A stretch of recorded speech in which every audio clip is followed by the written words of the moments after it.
cultural icon, if you would, in the conservative movement for a while during the Obama campaign. Joe the Plumber, you remember him? Joe the Plumber has passed away, 49 years old. But let me just jog your memory a little bit, because this guy got it much in the same way that I think Oliver Anthony gets it today, the musician who's come out with that wonderful song. Here is Joe the Plumber grilling Obama in Ohio back in 2008. Yes, sir. What's your name? My name is Joe Wurzelbacher. Good to see you, Joe. I'm getting ready to buy a company Yeah. that makes about $250,000, $270,000, $80,000 a year. All right. Your new tax plan is going to tax me more, isn't it? Well, here's what's going to happen. If you're a small business, which you would qualify, first of all, you get a 50% tax credit, so you get a cut on taxes for your health care. So you would actually get a tax cut on that front. If your revenue is above 250, then from the 250 down, So Obama getting all excited because he can show off a little bit of economics in this. Up from 250 to 300 or so. Well, here's my question. Well, hold on, I just want to answer your question.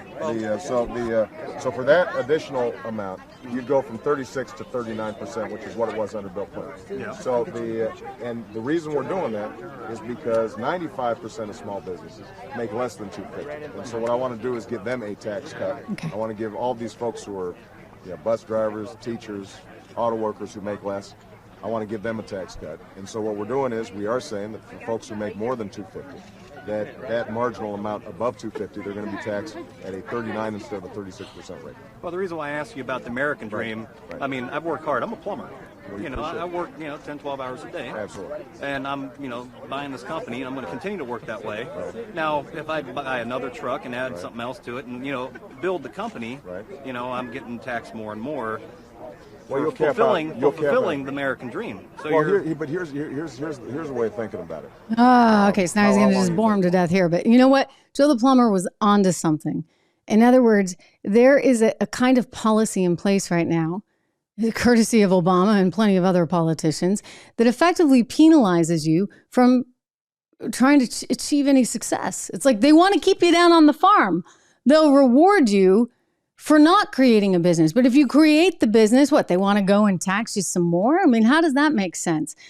President Obama went on to say, I want to spread wealth around the world. Like, it's all about, okay, let's tax Joe the Plumber a little bit more so that we can help Susie the bus driver a little bit more. Now, don't get me wrong. I mean, Susie needs help, but so does Joe. So how do you figure this one out? Especially when your fat cat friends are paying a lower percentage in income tax because they crafted a different way and they've spent a ton of money lobbying for this junk. So they get their fat cat tax loophole. They call themselves private equity investors. And suddenly those private equity investors, they are paying a tax rate, these billionaires, that's less than that of Susie the bus driver. Right? That's not right. While Joe the Plumber is paying more, just like Susie. So we got to have a more equitable system. And he was so smart to bring that up in a very raw and very authentic way there on the campaign trail. And so we wish him all the well. Joel Rosenbacher, 49 years old. He just passed away. His son talked about how he kind of got out of politics, smart, and went back into plumbing. And so it was sort of this brief moment in time, but he struck a nerve with the country, and it was an important nerve.